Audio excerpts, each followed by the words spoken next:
കോഴിക്കോട് തെരഞ്ഞെടുപ്പ് ചട്ടം ലംഘിച്ച് UDF ഘടകകക്ഷികൾ റംസാൻ കിറ്റ് വിതരണം ചെയ്യാൻ ശ്രമിച്ചു. ഓൾ ഇന്ത്യ ഫോർവേഡ് ബ്ലോക്ക് ജില്ലാ കമ്മിറ്റിയാണ് കിറ്റ് വിതരണത്തിനൊരുങ്ങിയത്.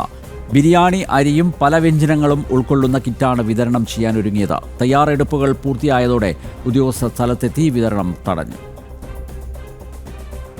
ഇന്ന് രാവിലെയായിരുന്നു UDFന്റെ ഘടകകക്ഷിയായ ഓൾ ഇന്ത്യ ഫോർവേഡ് ബ്ലോക്ക് ജില്ലാ കമ്മിറ്റിയുടെ നേതൃത്വത്തിൽ തെരഞ്ഞെടുപ്പ് ചട്ടം ലംഘിച്ച് റംസാൻ കിറ്റ് വിതരണം നടത്താനുള്ള നീക്കമുണ്ടായത്.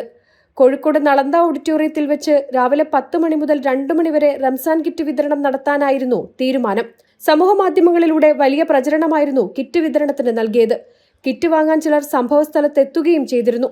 എന്നാൽ തെരഞ്ഞെടുപ്പ് ചട്ടലംഘനം നടന്നുവെന്ന് ചൂണ്ടിക്കാട്ടി പരാതി ഉയർന്നതോടെ പ്രദേശത്തേക്ക് ഉദ്യോഗസ്ഥരും പോലീസും എത്തി കിറ്റ് വിതരണം തടയുകയായിരുന്നു. കിറ്റ് വിതരണം തുടർന്നാൽ കേസെടുക്കുമെന്ന് ഉദ്യോഗസ്ഥർ താക്കീതും നൽകി. തെരഞ്ഞെടുപ്പ് ചട്ടം ലംഘിച്ച കിറ്റ് വിതരണം നടത്തിയത് ജില്ലയിലെ UDF നേതൃത്വത്തിന്റെ അറിവോടെയായിരുന്നു. ജനം, കോഴിക്കോട്.